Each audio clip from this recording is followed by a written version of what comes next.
Wayambo TV officiel à tozali na bino. Tozengi na bana mboka partout na mukili. Eo kibino.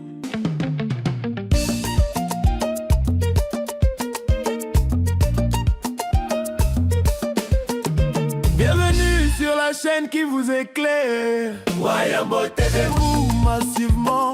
Tozali na bino. Wayambo TV officiel. Ensemble pour le chemin.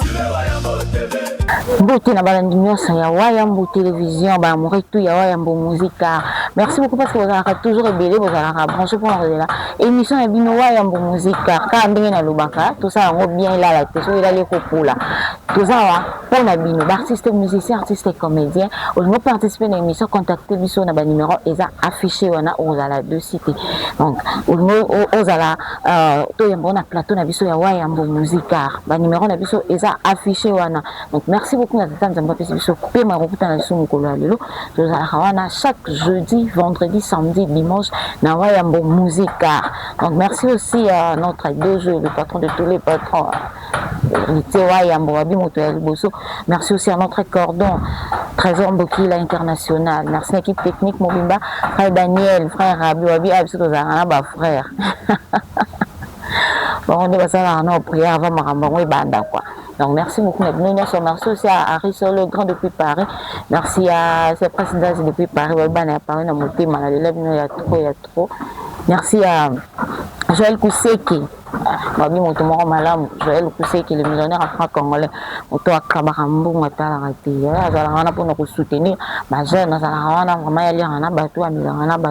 Merci aussi à mon vieil cheval blanc. Mon vieil cheval blanc. Il y a un 100 $, la boule à 100 francs. Donc merci aussi à toi. Donc merci.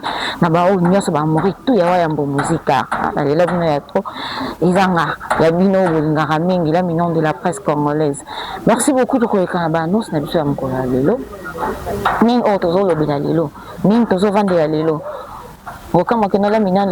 na plateau oui on a notre sola on a bi na sola non na ba abonné na sola na ba amoureux ya Wayambo musica na sola na ba amoureux ya Wayambo musica. Pourquoi les lots toujours mona kaka biso moko toujours critiquer l'artiste na biso moko kaka toujours boma l'artiste na biso.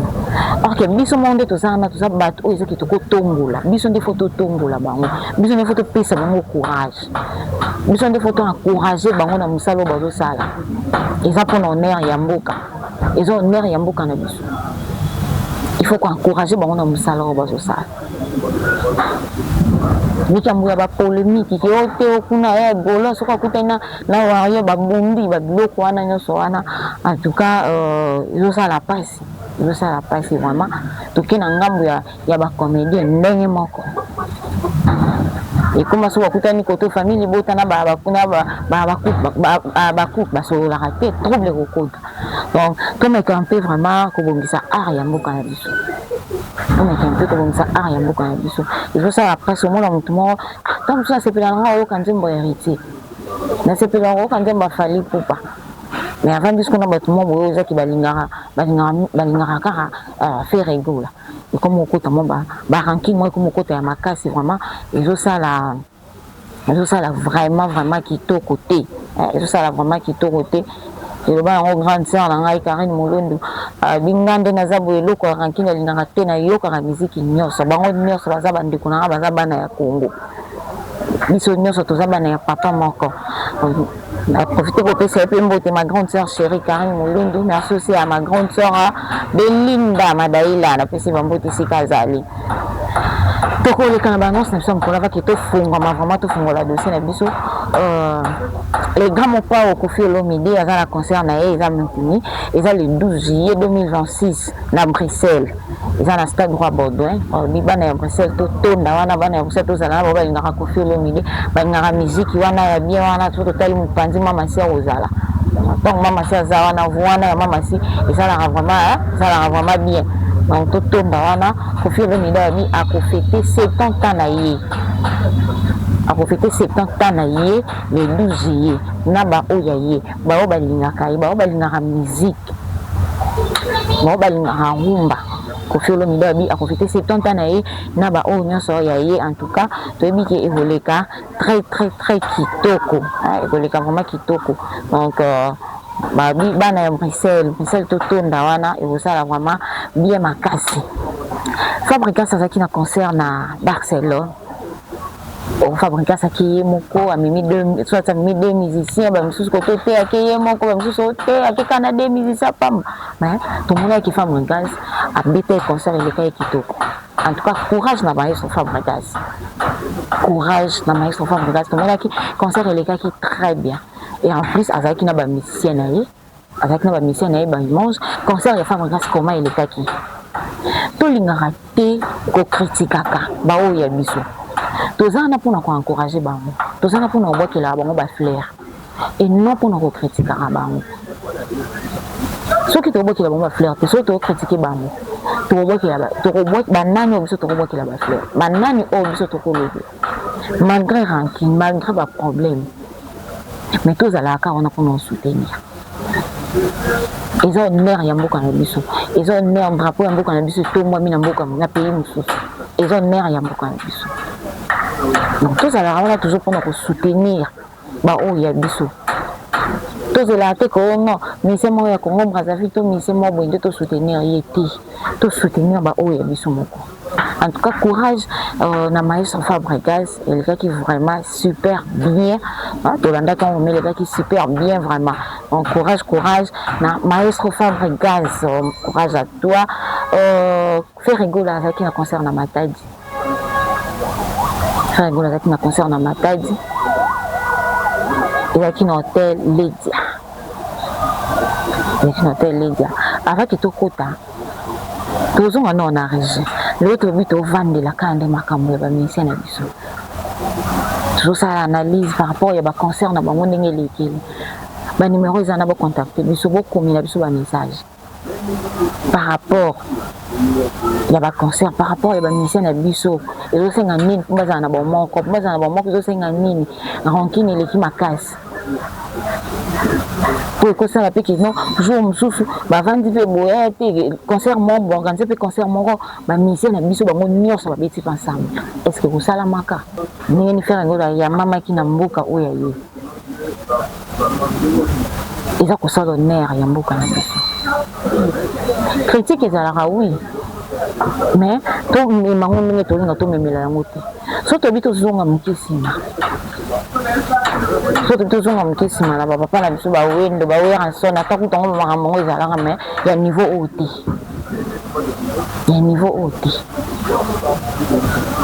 rancune ekoti makasi na monde ya art eloko nini oyo ezosalaki rancune ekota makasi eloko nini oyo ezosalaki ekoma ya boyi ekoma ntina niveau parce que so totali baweranson totali Koffi Olomide JB Mpiana ezalaka ya boyi te nini nde ezosala ekoma estce eza mpe na mokolo oyo kozalaki bamisia mpe basangani kete babeta bango nyonso esika moko estce kosimba estce kozala possible na mboka na biso ekozala possible eza honneur ya mboka na biso so tali koto Fabregas abetaki tobeteli Fabregas maboko totali mopanzi koto Ferregola azalaki wana en tout cas bafélicitation na Ferregola tobeteli ye maboko tobokeli bafleur parce que pese courage lobi susu ayasala mosala eza kaka mpona honneur ya mboka na biso eza toujours mpona honneur ya mboka na biso tomonaki Fally Ipupa awa abeti double stade de France tozalaki donc tolandaki yango biso nyonso tomonaki esengo oyo ezalaki même président de la République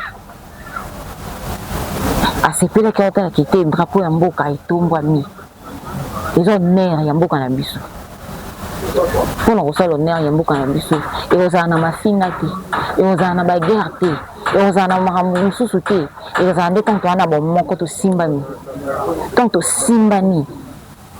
nde tokotombola mpona kotombola Congo ezala na barankine te mpona kotombola miziki ya mboka na biso mpona kotombola art ya mboka na biso eza na baranking te eza na baguerre te totombola ngo na bomoko tomona mams awa mona mams si babisol napesi ye mbote esika azali tala spectacle na ye asalaki ntango toza so toke mpe na ngambo ya bacomédien soki bolingo ezali omonaki te oyo koto ya kolobela yango oyo koto azwa fiche te oyo koto asali bo mais ntango bolingo eza te art ya mboka na biso amour ezaki eza kaka conflit ok soki bolingo wana ezali omonaki nyonso ozala malamu oyebi ke bastar ya mboka na biso baartiste comédien musicien ya mboka na biso bazalaka makasi kote wana mosala pene esalamaka donc tozalaka na toujours mpona kobeta maboko Fally Ipupa abeti double star de France totala arrivé ya Fally Ipupa ndenge ayaki omoni ke bakongolais basepeli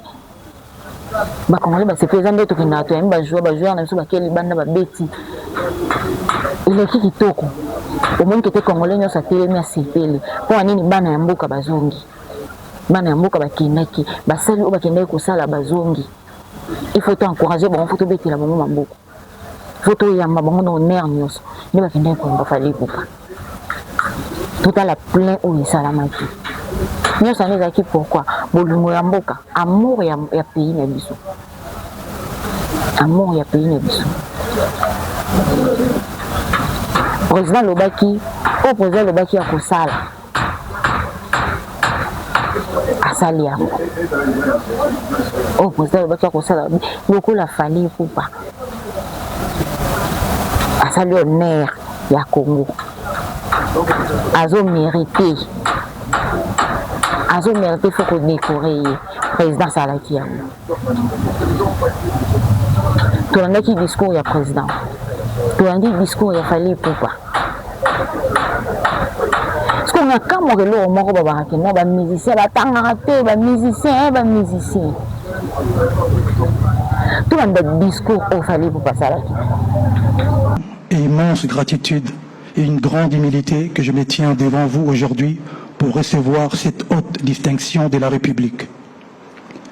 Je mesure pleinement l'honneur qui m'est fait, étant élevé au grade du chevalier de l'Ordre national du Léopard et en recevant la médaille d'or du mérite des arts, sciences et lettres. Je voudrais avant tout exprimer ma sincère reconnaissance à son Excellence, Monsieur le Président de la République, Félix Antoine Tshisekedi Tshilombo, pour cette marque de confiance et d'estime.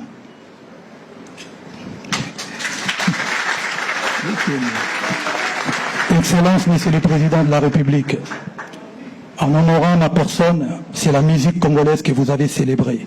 C'est la culture de notre pays que vous placez au rang qu'elle mérite. Je suis congolais, je suis un enfant de Kinshasa, je suis un enfant de Bandalungwa. Comme tant d'autres jeunes Congolais, j'ai grandi avec mes rêves, avec des rêves plus grands que mes moyens. J'ai grandi dans les rues de cette ville qui m'a tout donné. Son énergie, sa créativité, sa force et son courage. À cette époque, personne ne pouvait imaginer que le jeune garçon passionné de musique que j'étais se retrouverait un jour en ces lieux, devant la plus haute autorité de mon pays, pour recevoir l'une des plus prestigieuses distinctions de la République.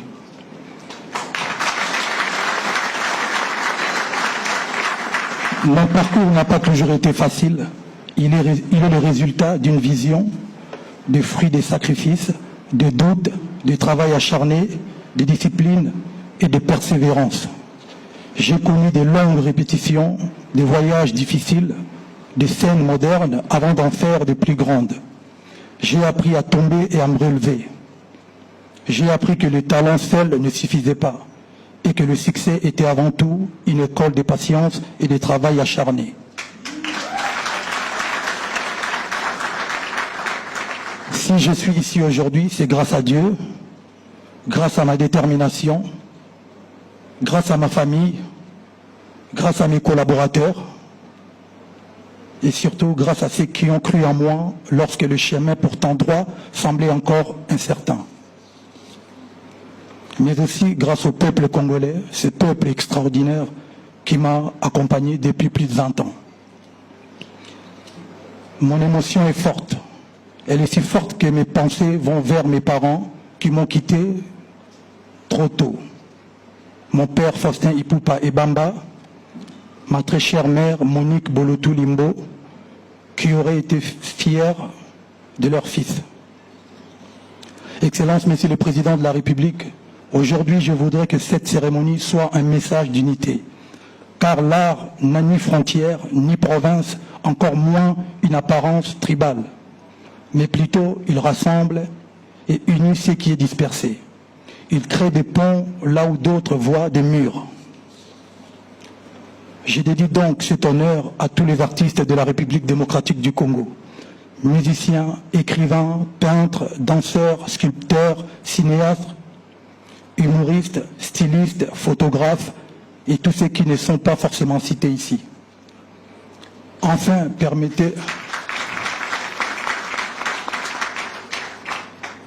permettez-moi d'adresser un message à la jeunesse congolaise. Ne laissez jamais les circonstances définir vos limites. Ne cessez jamais de croire en vos rêves.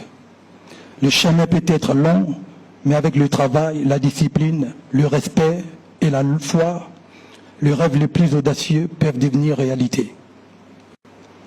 Je suis la preuve vivante qu'un enfant de Bandalungwa peut porter les couleurs du Congo sur les plus grandes scènes du monde, tout en restant profondément attaché à sa culture, à sa terre et à son peuple.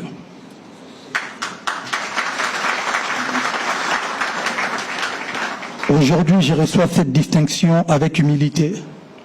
Je la reçois avec reconnaissance. Je la reçois surtout comme une responsabilité supplémentaire, celle de continuer à servir la culture congolaise, à promouvoir l'excellence. Je dédie particulièrement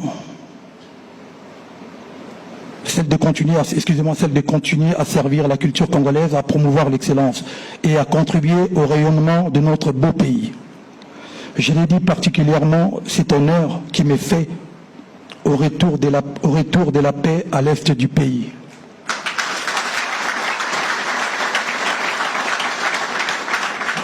Vive l'unité nationale, vive la culture congolaise, vive les artistes congolais, vive la République démocratique du Congo et vive les warriors. Merci beaucoup, merci l'équipe technique. Tu as dit comment fallait Ipupa? Non. Tout ça, on a toujours pour nous soutenir. Et c'est très important. Et c'est très important. Tout ça, on a toujours pour nous soutenir les artistes. Tout ça, on a toujours pour nous soutenir les artistes comédiens, les artistes musiciens, tout ça, on a pour nous soutenir. Et là, on a hérité de Watanabe. On a hérité, tout le monde a hérité, besoin de hérité qui est dans la classe. Tout le monde a hérité qui est dans la classe. Tout le monde a hérité qui est dans la classe. Tout le monde a mission à biso de batanga. Tout ce qui a critiqué ba o ya biso. Quand tu veux critiquer bango, tu veux me marquer biso moko so na katanda kuna biso. Tu veux ma so na katanda kuna biso biso moko. Bon, c'est les photos tombola bango. C'est les photos voit qu'il a bango ba fleur. Et le barango tonton loulou de la République, motomo malamu. Tout beau qu'il a bango ba fleur et en nyonso. Et aux amalam. Tout ce qui a que non, il y a une beloroté, il y a tangate, il y a boué, non. Tant bazana mosala fierté ya mboka na biso. Tant bazana mosala honneur ya mboka na biso. C'est les photos zalana pour nous soutenir bango. C'est les photos zalana pour nous soutenir bango. Donc mosala mosala eza pour nous honneur ya Congo. Koyoka discours oyo. Et ça lit bien. Na bato beza bande kuma ba benga babi obi eloko wana fali to landa na fali nga lobela ki yango ba yo lo ba français très bien allo bango très bien tindini allo bango bien tindini bo ba classe ba tanga ya ni Nous avons lobby qui est musicien, il y a Congo Batanga. Nous avons lobby qui est artiste, il y a Congo Batanga. Non. Tous on a des intellectuels dans le cadre. Nous avons des tatours. Nous avons des tatours, nous avons des musiciens, nous avons des artistes. Nous avons des bazar. Nous avons des tanga, bazali. Donc, tout ce qui est critique, il faut toujours il faut encourager et Ernest. Ils ont l'air, il y a beaucoup de choses. Donc, il y a des artistes comédiens. Il y a des artistes comédiens. Et ça, c'est l'honneur, les bandes à Mboka. Maman Bellevue a un spectacle à Wakalati, tout le monde déjà affiche les alliés. Maman Bellevue quand. Et vous avez mal là, tout le monde qui était artiste et nous. Nous avons besoin de Mboka. Nous avons besoin de RBC, nous avons besoin de bandes à pays. Donc nous avons pour soutenir Mboka. Et vous avez mal là. Pourquoi pas que ça n'a quitté? Alors qu'on a dit que ça le boit, bisous tous à la tout chapeau. Tout le monde a un Nigeria. Au monde a quitté Baron à la Bolingo, bon ça la moussa na bon bien. Bah je avancer. Pourquoi pas bisous? Sauf que tout le monde est là au monde où il y a malam li banda. To copier la malam. Il y a ma bende to bois comme il y a malam to copier. Hôtel qui était tout l'endroit pour notre 20 hôtel no bandi on a bisous na ba Nigeria. Yande ba travailler. Comment bazalaka? Nini ba se comporter. Comment ba vivaka? Et vous avez malam, tant bisopi, tout ça, nous pouvons nous tout ça les lots au monde. Et ça honneur Yamboka, et ça honneur ya Congo. Honneur on est à ma finalité, honneur on est à ma critique, honneur on est à ma randoté, honneur on est à ma randoté. Pour nous honneur, il y a Mboka na biso, il faut que ça na bomoko. Nkambo ya ranking. Ba papa na biso papa na biso ba maman Mbudi, ba papa na biso Elombe, tout le monde comment va travailler. Tout le monde comment va même théâtre. Tout le monde comment va salam sana ba. Musali salama malamu pourquoi? Parce que bazara na bolingo. Parce que bazara na bomoko.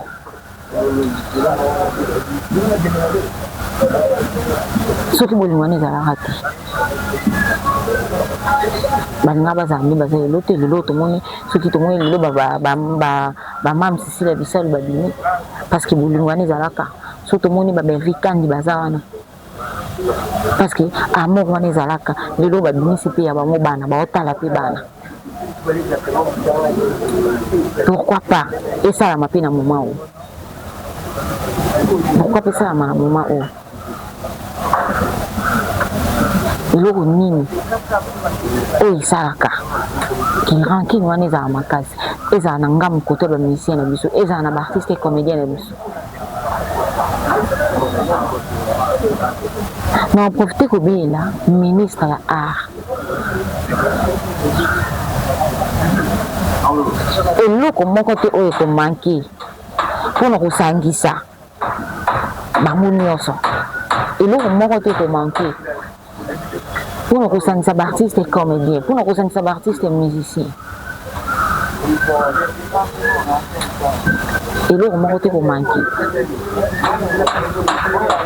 surtout dans ce théâtre à t'amener les aracala aux arapika bien aux amalam surtout dans ces musiques n'engagent la rue à malam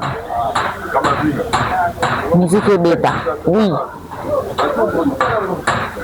et ça a été pour nous hérité nana mina fait rigola bah sur la raté mais surtout j'ai hérité na fait rigola bah demande anda kuma surtout j'ai hérité na fabrication bah demande anda kuma mais pas les autres trouble le côté ou tel côté bah spirituel côté na bah villageois bah sur la raté trouble pour ni papa côté na papa bah sur la raté mais bah uta na kata anda kuma bana enda kuma tant au milieu bande comme ranking pourquoi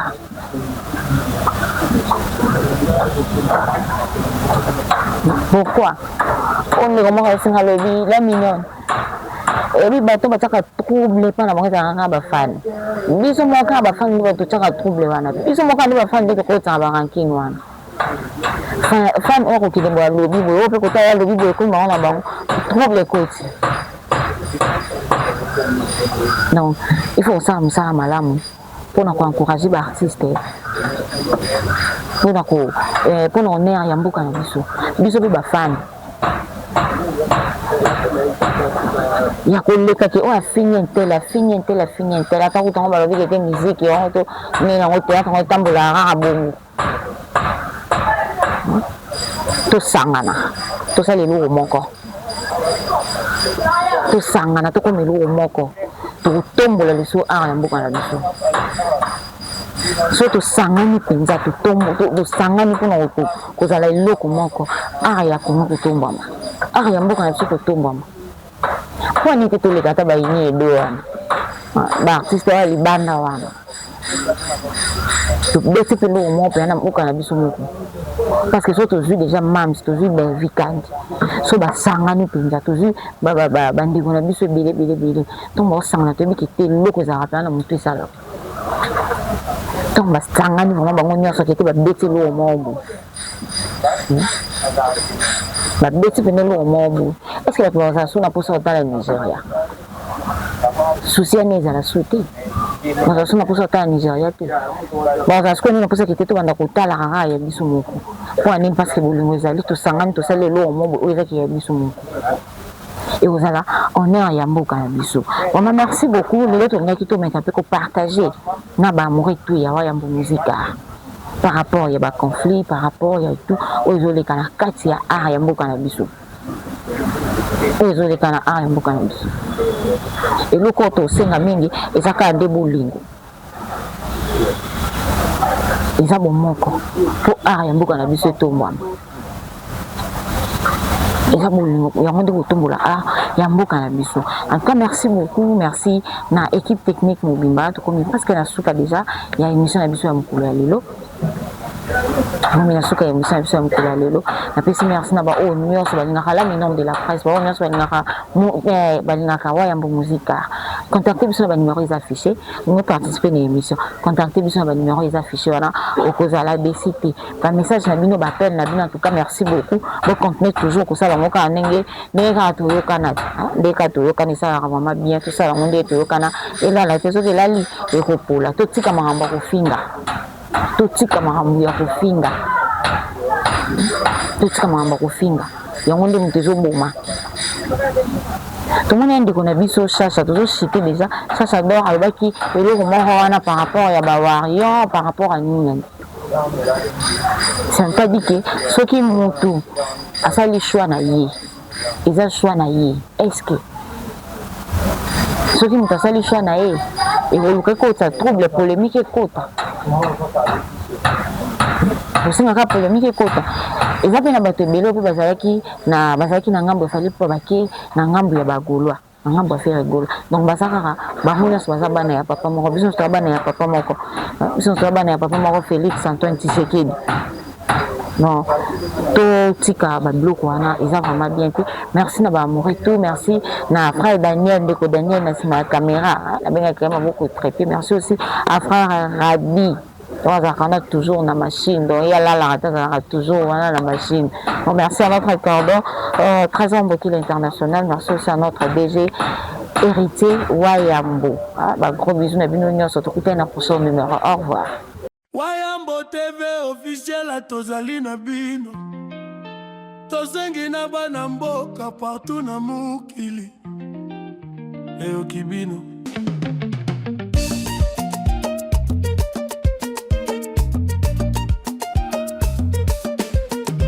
Bienvenue sur la chaîne qui vous éclaire. Wayambo TV vous massivement tozali na bino. Wayambo TV officiel ensemble pour le chemin. Sur Wayambo TV.